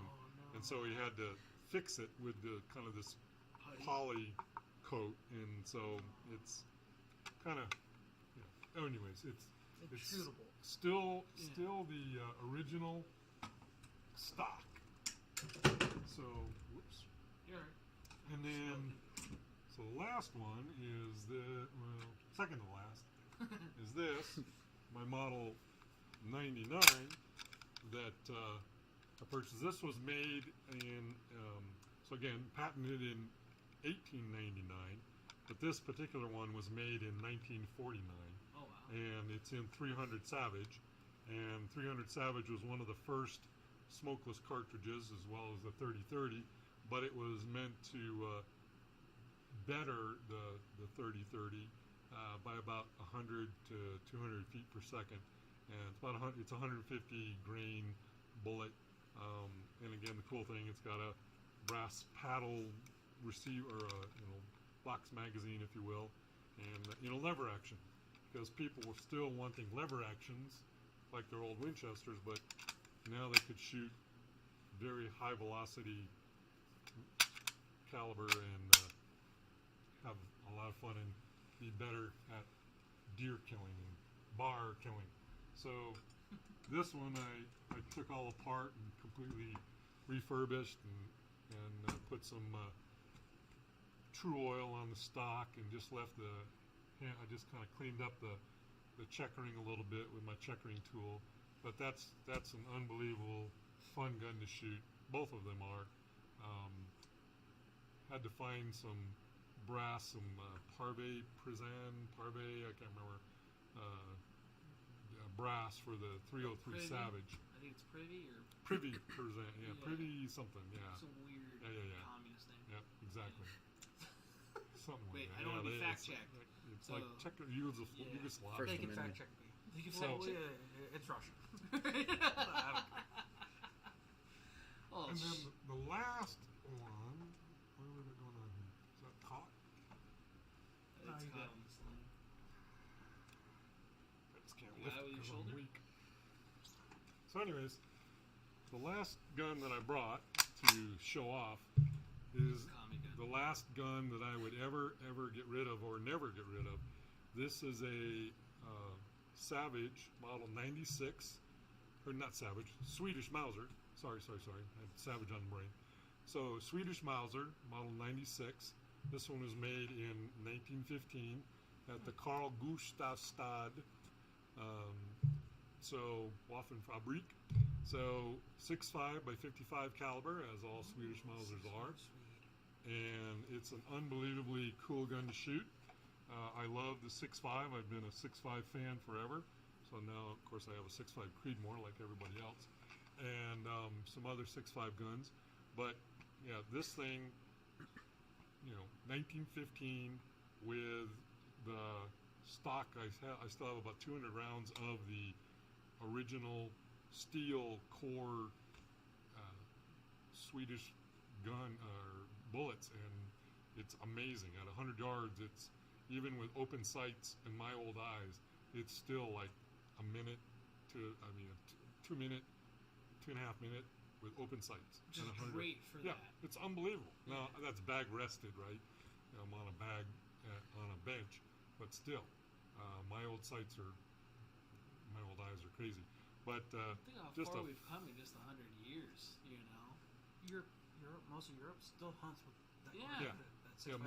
So as I understand it, the 6.5 Swede is in Europe what basically the 30-06 is here in America. What do you want to shoot? What do you want to hunt with 30-06? Well, over there, they take everything with 6.5 Swede. Yeah. So big, huge sporting gun caliber. So, and it amazes me as you work the action on this, is you think, okay, what else was made in 1915? When was the Model T produced? Oh, shit. Yeah, right around then. Yes. Yeah, the first mass-produced vehicle, Model T, yeah. And, I've ridden in a Model T, and, I'm sorry. and yeah, they are like, they're not fun. And you look at some of the machining, and, it looks like they were done with, rocks. Some machining had to be good, so. right? Right, yeah. But so you feel the bolt on this, and it is just like glass smooth. I'm like, holy cow. Well, Swedes don't mess around, though, either, with a lot of their manufacturing stuff. It's almost like some of the German stuff. If they have a failure, they send a squad of killers to your house. And, yeah, exactly. You messed up, and we're going to take you. It's not. It's your fault. Is that what it is? That's what it was. Oh. Take pride in work. I'm sure Ford was proud of all his workers making his car, too. I was just going to say, if Ford's going to come back at me now and put a hit on me or something because they didn't. Is that why Ford is found on road dead? Yeah, forever. Yeah. Something like that. Yeah. First time I say. But anyways, Ford's one of my sponsors. I got to say that. Yeah. So the other cool thing about this particular firearm is this was bought at a local gun store right here in Las Vegas. That's still in existence, but in a much different situation, better than it ever was.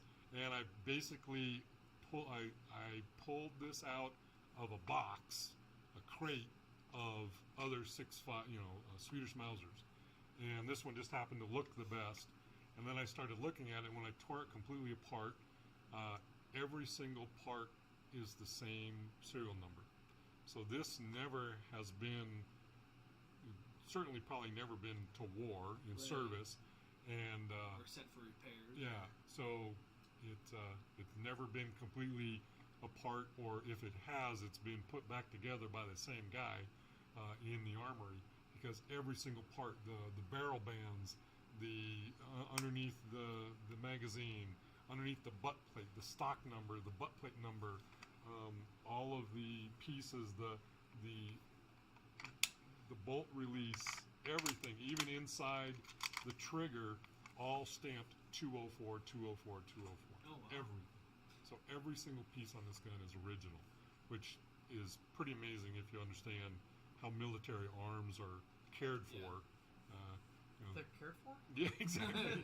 So, they come Maybe into... those ones. Yeah, as I understand, they come into the armory and they get torn apart at one end, and each individual piece is put in a bin, and then they're put back together at the other end after they're cleaned, and that's what I understand. I've never been in the military. That's where it fits as a shoot. I don't know. Yeah, You try. You try. Yeah, You try. Put it together. So, bottom line is, I'm spectacularly blessed to have what I have, and I love shooting. I love the mechanics of the firearm. You think about what has to happen when you pull the trigger. Glocks even, they've got quite a spectacularly simple fire control mechanism. Right. But I still love, I think about how did somebody think up. Obviously, you're given what you're given, right? How do I know what I know? Well, I was given it. But, how did John Moses Browning come up with all of the mechanism and how the different pieces fit together, the disconnector, he was stoned. He liked champagne, I understand. But it was laced with something. Exactly, a little laudanum maybe. But if you've ever been inside a 1911, again, it's simple. But as you begin to understand what has to happen at what time for it all to work correctly, it's spectacularly complex. Right. And so, to me, again, what I think is myself is I'm basically a mechanic that became a physician because I've got a shop, I've got a Snap-on account, the truck comes to my office every that month. would be a first, seeing the Snap-on truck outside the doctor's office. Yeah.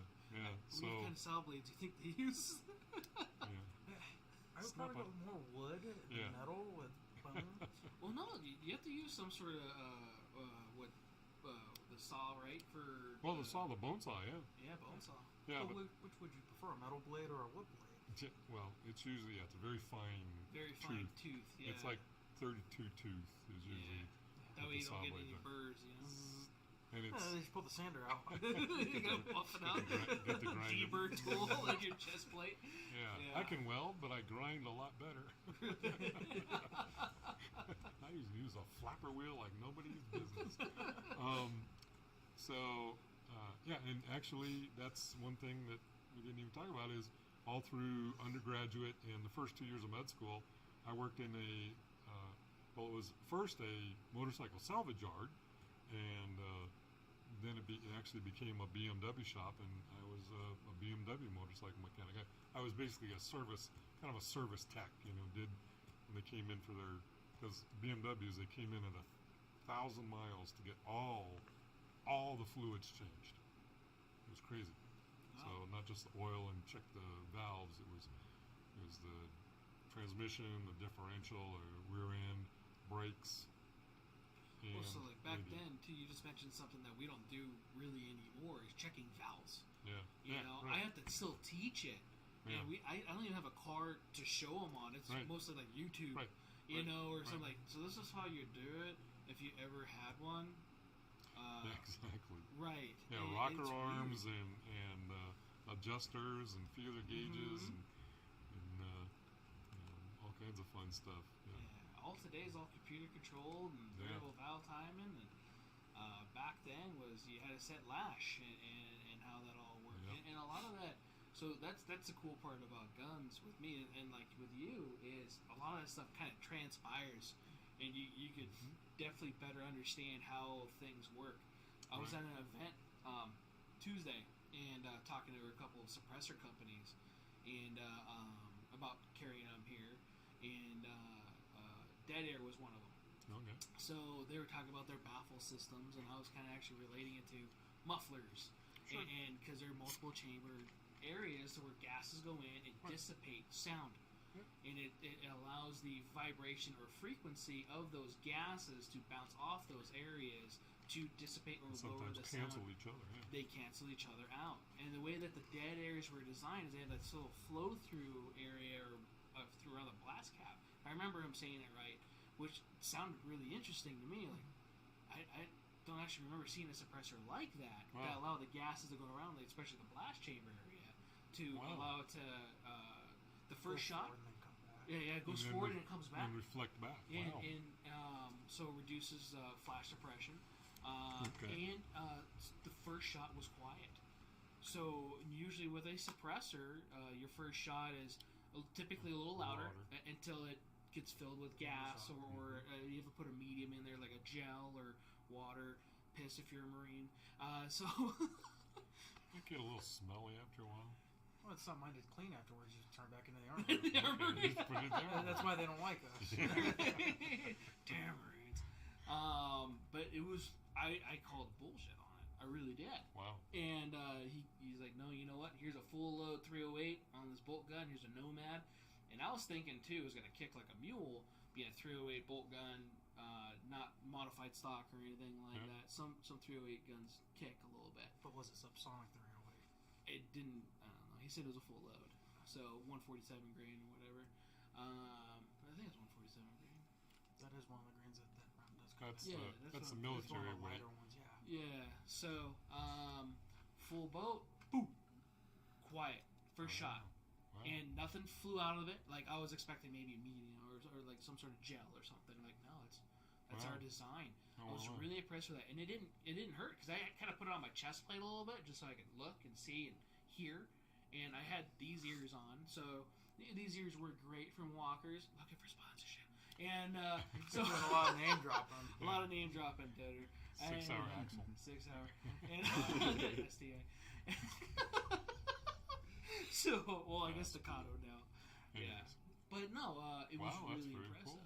But it's cool that, you can relate like that because it is mechanical. Mm-hmm. There's a lot of things that have to happen for it to actually work. That and just the machining process. The machining process on is the insane. cylinder. Yeah. Mm-hmm.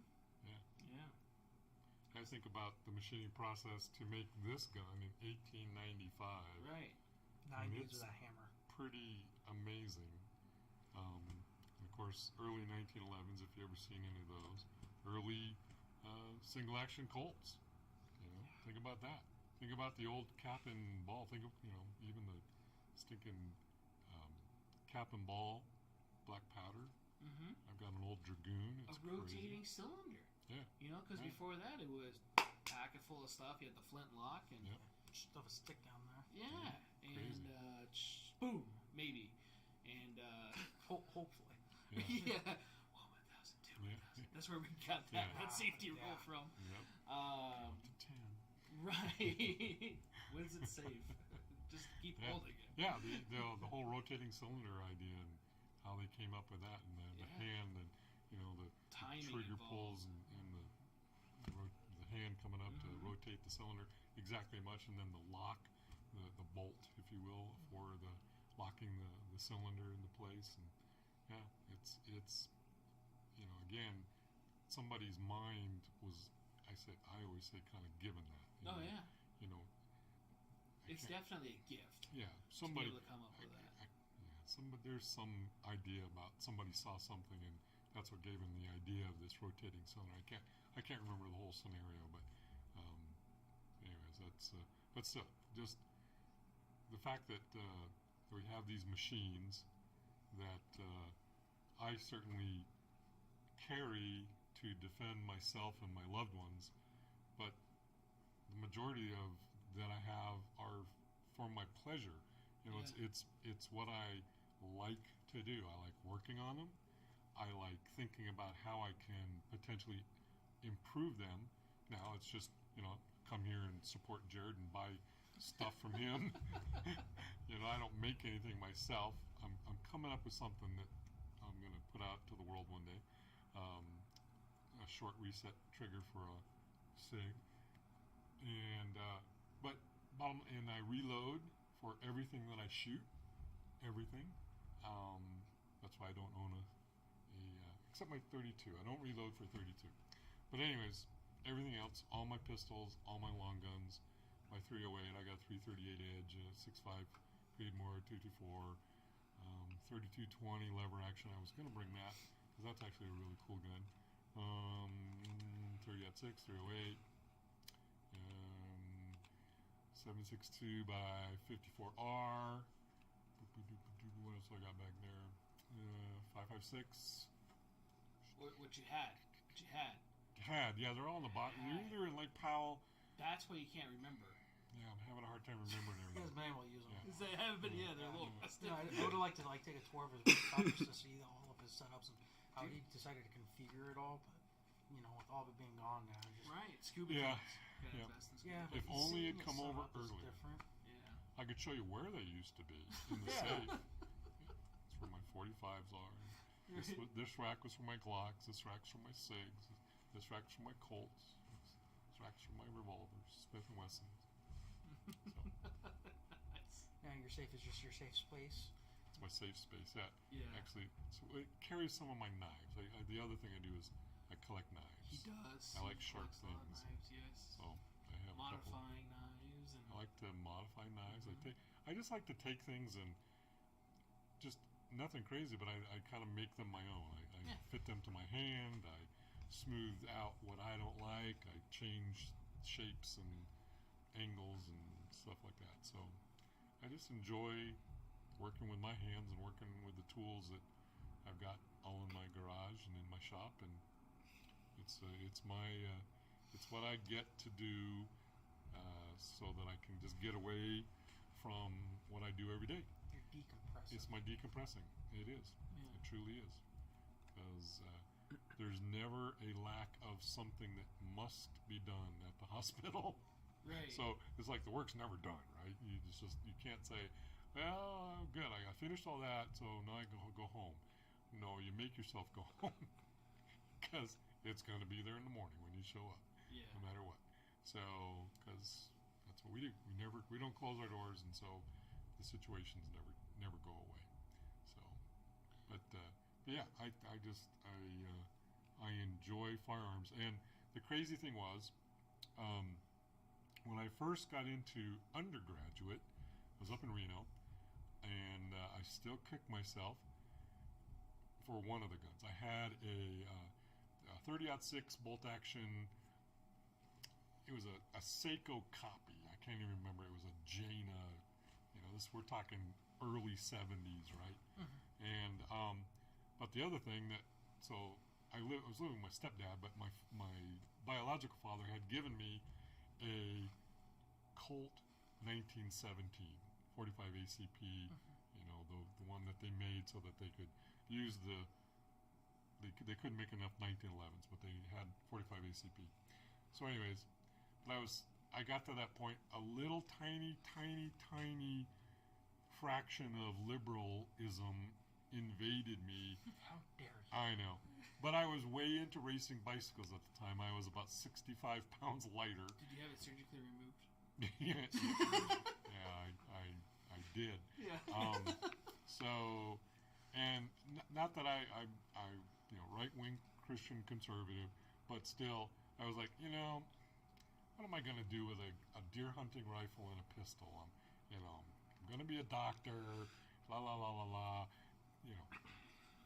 whatever. And so, I didn't just outright sell them, but I traded them for bicycle pieces, and I still actually have those bicycle parts on the original racing bike that I was racing up in Reno. So, but not so much to kick myself for getting rid of the 30-06, but for the Colt 1917, I'm like, but I didn't know what it was. Yeah. And back in those days. So that's the only gun that I truly regret selling, even though I got cool Campagnolo parts for it. Still. Anyways, some guns I've traded, some guns I've sold to buy new guns, but yeah, I think I can't remember how long it took, but not very long to get rid of that minor little hair of stupid liberalism. You redeemed yourself, and now you're hanging out here and That's at it. a bicycle shop. Yep. So. Right. Yep. And So we appreciate that. I Yes. still like bicycle shops. I still have bicycles. I got quite a collection of bicycles too. Yeah. So Like yeah. bikes or motorbikes? Bicycles Bicycles. and motorbikes. Yeah. Do you have the little ting ding ding ding ding or no? A little like a bell.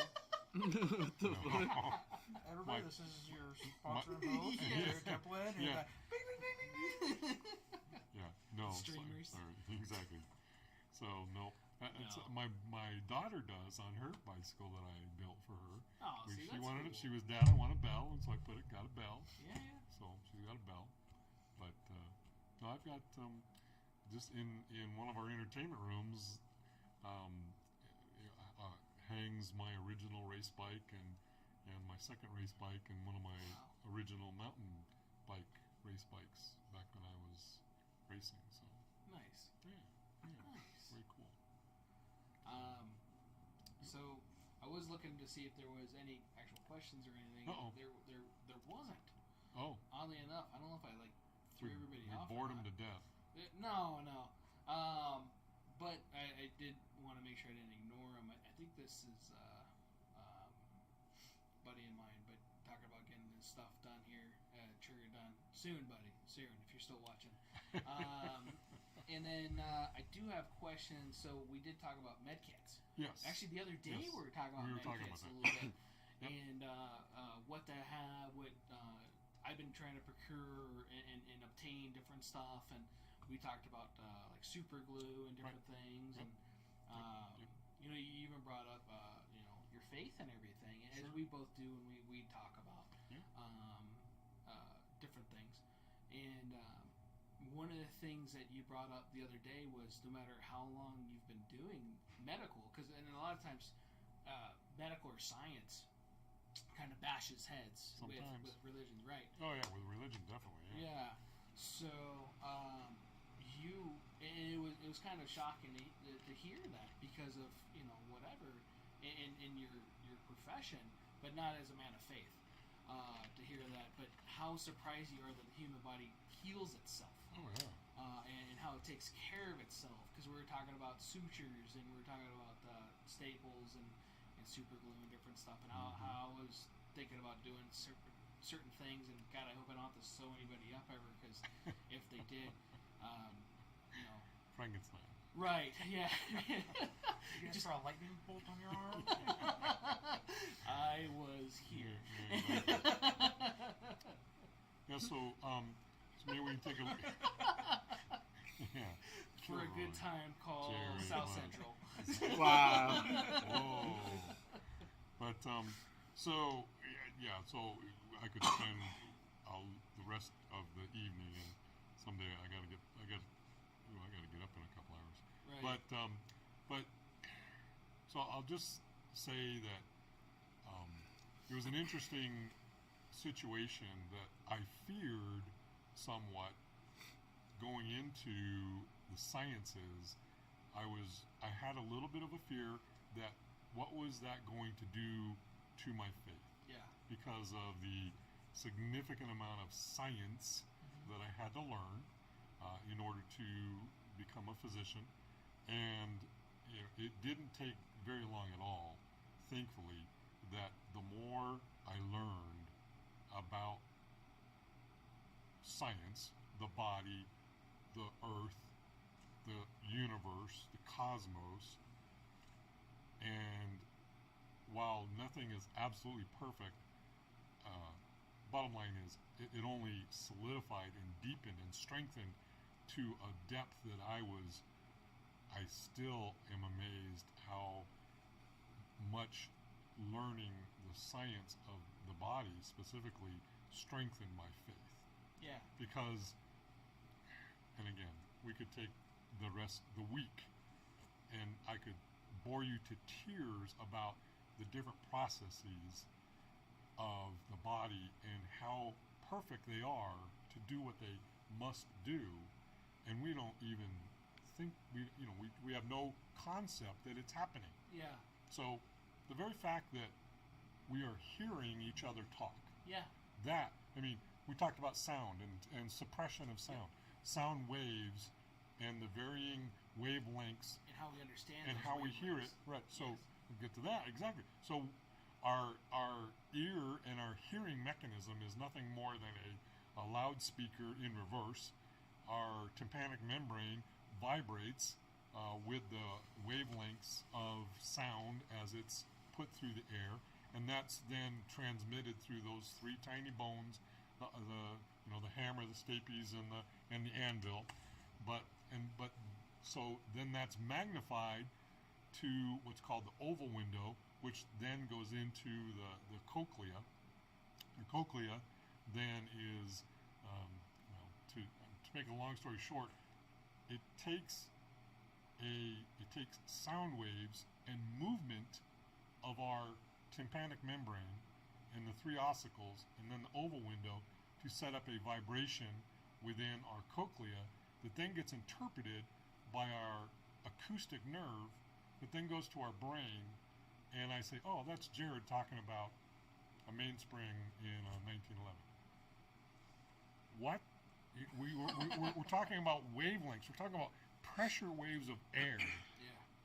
and we interpret those waves as sounds, and then within us are ideas. Now, those ideas, yes, they're learned. They're called engrams. They're a learned association of whatever. But then so that's spectacularly oversimplified of one mechanism in our body, and then eyesight.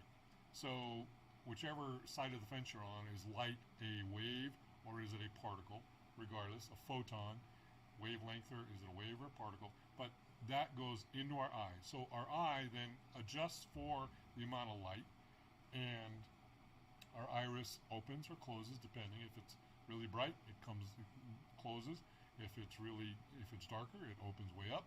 And then a lens that, when you're young, accommodates to make sure that light is then transmitted to our retina in a particular fashion, and it's focused specifically on our retina. The retina is made up of, you probably know, something called rods and cones. Cones interpret color, rods just interpret light and shades of gray and light, and they're all hooked up to the optic nerve. And the centra, the fovea centralis, is where the center of our vision is, and then the macula, because some people talk about macular degeneration. But bottom line is, so you take a photon of light that comes into our eye. Now, within the retina, you have, within the rods and cones both, you have rhodopsin, and there's a chemical change that this rhodopsin changes to a different chemical, and then that chemical change sets up a nanovolt of electricity, which then is transmitted by more chemical changes, sodium channels and such, down the optic nerve, in through the geniculate body, into our occiput, and again, you can then say, there's Dalton wearing a pink and yellow and funky green shirt. Yeah. So, or we learn that this is a firearm. This is a Colt 1911. It's a Caspian 1911. That's a Glock. 10 mil. So we learn all those things, and again, those are called engrams. But how does a particle or a wavelength of light then become an idea, right? Because we see something and we react and we learn and we understand, and whatever. It becomes a more and more and more amazing the more you think about it. And I could go on about the kidneys, the liver, our blood and our lymphatic system and our muscular system and our voluntary muscles and our involuntary muscles and cardiac muscles, and then talk about, and then the brain, which nobody understands, is a big jello mold. We name the parts and we know what happens in. We kind of understand the chemistry of it, and they're beginning to get better and better and better. But again, how do we go from having a brain, which is the organ, to our mind is what we think. Right. So, and then again, so again, I don't want to. Bottom line is, I'm completely in awe of this piece of machinery that is our body. And then we live on this world, and we all know that if this Earth just tilts a couple of degrees on its axis, like 2 degrees, we're in a different climate, or whatever it's going to be, completely frozen or completely burned up or whatever. And just look at summer and winter. It's already tilting back and forth. Yeah. And then think about all the why do we have a moon? Well, it's a big chunk of rock that happened, and I'm not here to debate how it all happened, but I am here to say that none of this happened by chance. Do you think the moon is made of cheese? It is. Gotta clarify that with everybody. And the only reason that we're not still there is it's Limburger, and that really stinks. Right. So, anyways, back to reality. And then, so the bottom line is, and it's no secret that yes, I'm a spiritual man, and Jared is too. But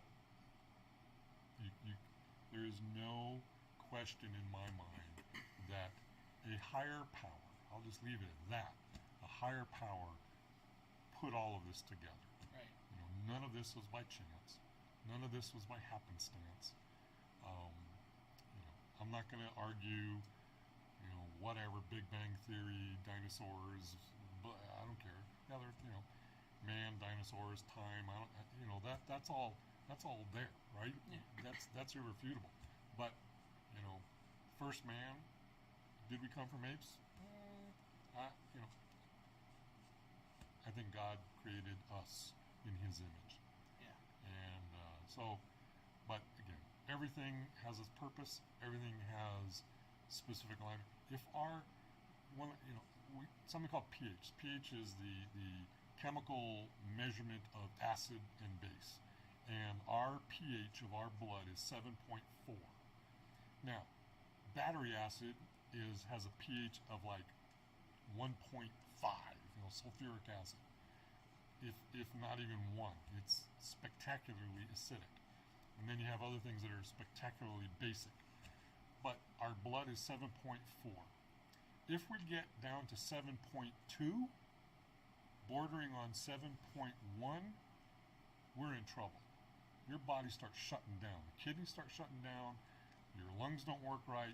Your heart certainly starts screwing up because it needs a certain balance of calcium and potassium and sodium to function correctly, as does our brain.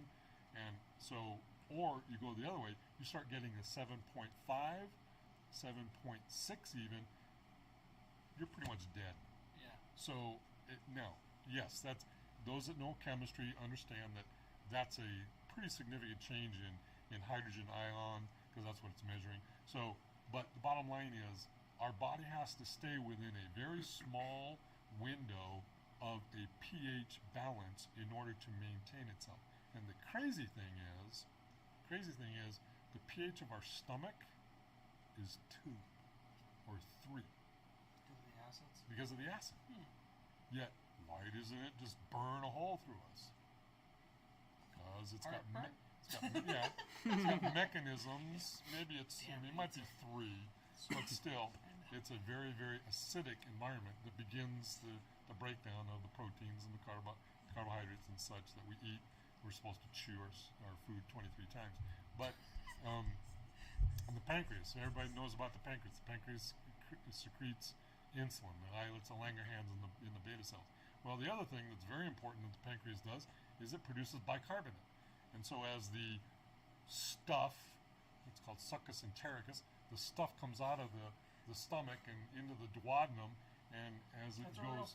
I was going to say, these are like words I made up. The duodenum. Duodenum, that's the first part of your small intestine. And so, and then at the very end of the duodenum, before it becomes ileum, is where the ampulla of Vater and the sphincter of Oddi.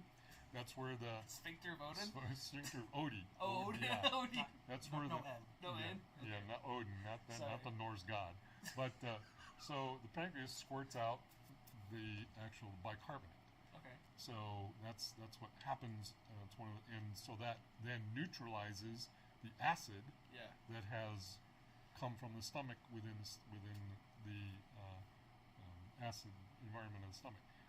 The insulin component is, of course, that's an endocrine, so it goes through the endocrine system and kind of just comes out and goes. There's not any singular port that the insulin comes out of. It gets secreted as an endocrine hormone. So, pretty cool. Bottom line, we're amazing. Doctor. Spies like us. Ludicrous. Yes.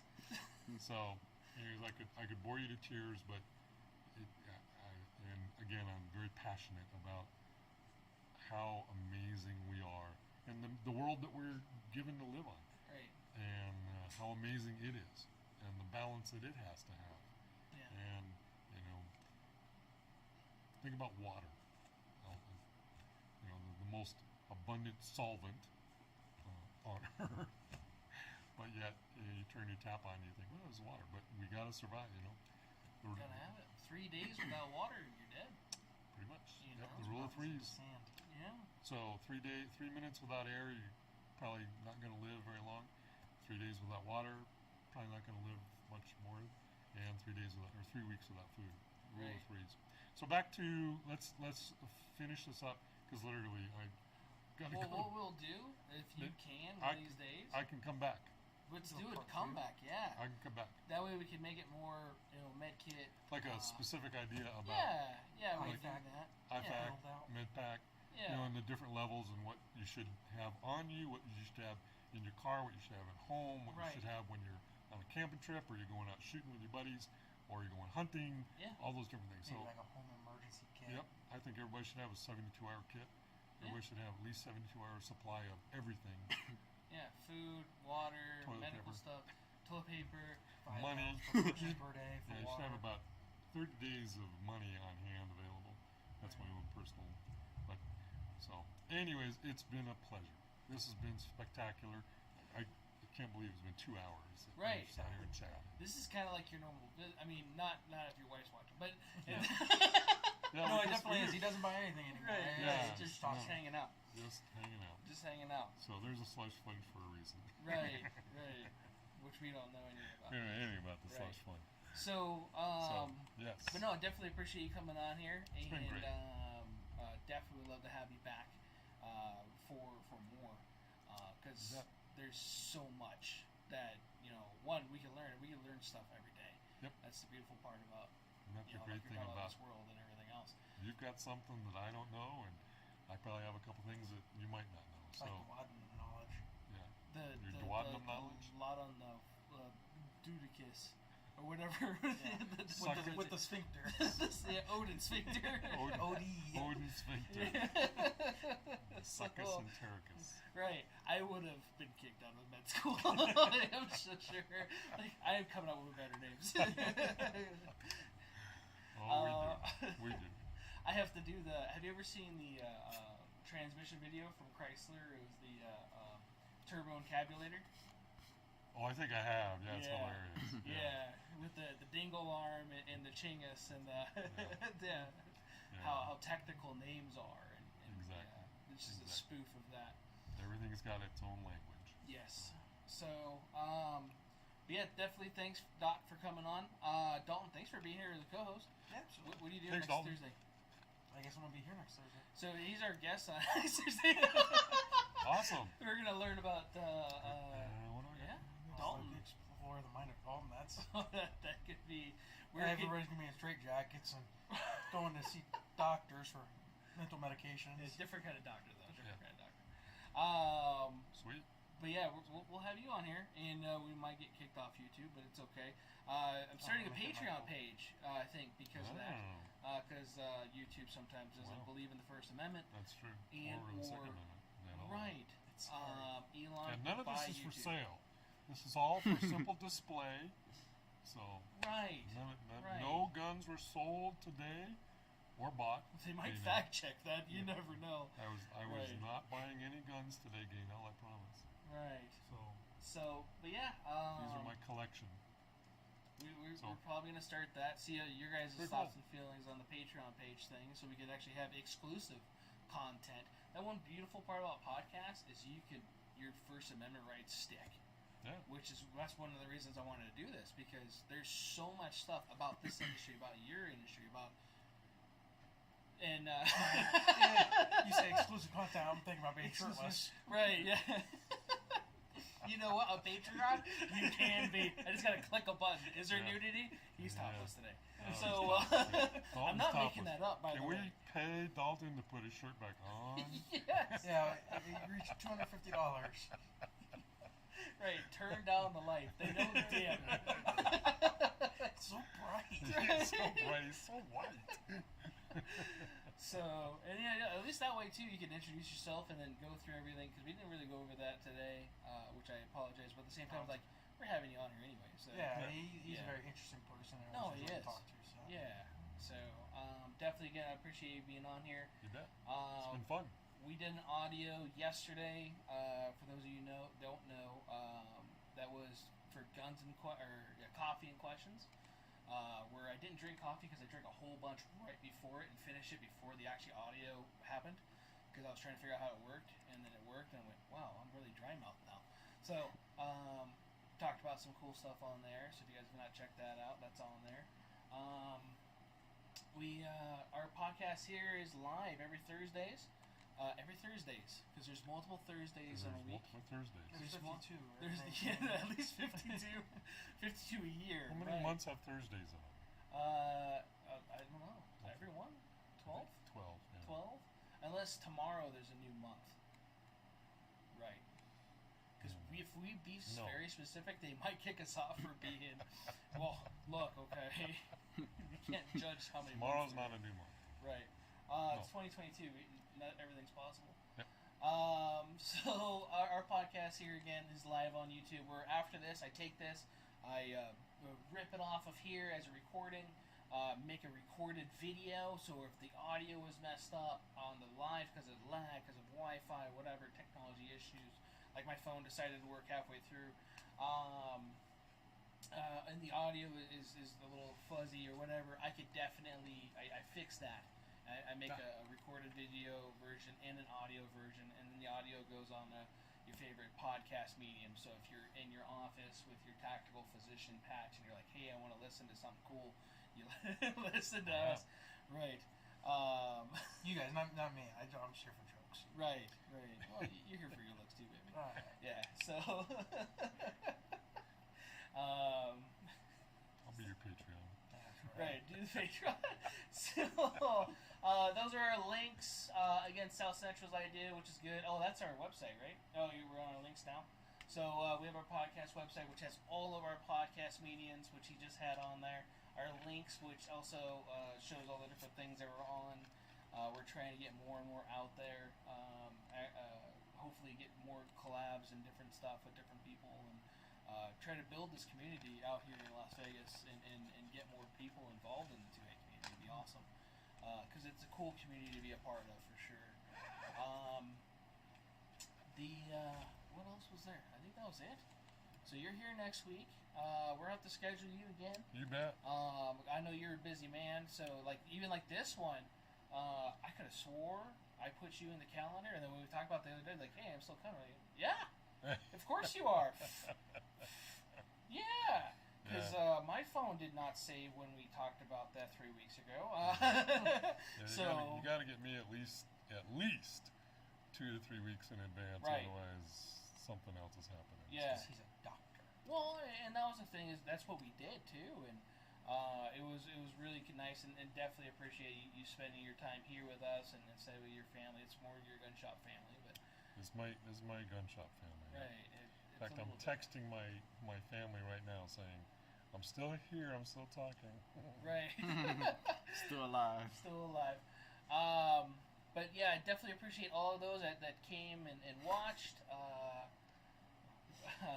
Jonas. You can see him in the background. He's peeking over my head. He's like the same. I'm taller than him sitting down from this angle. He's on a stool. He's on a stool? He's on a stool. Oh, wow. Where are you standing back there? Raise your hands. See if it's... But thanks again for tuning in. Right. Tune in next Thursday. We're going to have Dalton. Right? Yes. You're going to have to wear the same shirt. I'll have to wash it. You have to... Please. And you, please. Yes. Is that once every 3 days, right? Yeah. Every 3 like days water, if you need it or not, yeah. Minimum. With new water, though. New water. Now you're putting stipulations on me, Doc. Come on. Soap. And I'm glad he's here just to make sure we keep check with your hygiene. Thanks again. Yep. Thanks for all you guys that tuned in and are tuning into this later. And take care, guys. Adios. Have a good night, folks.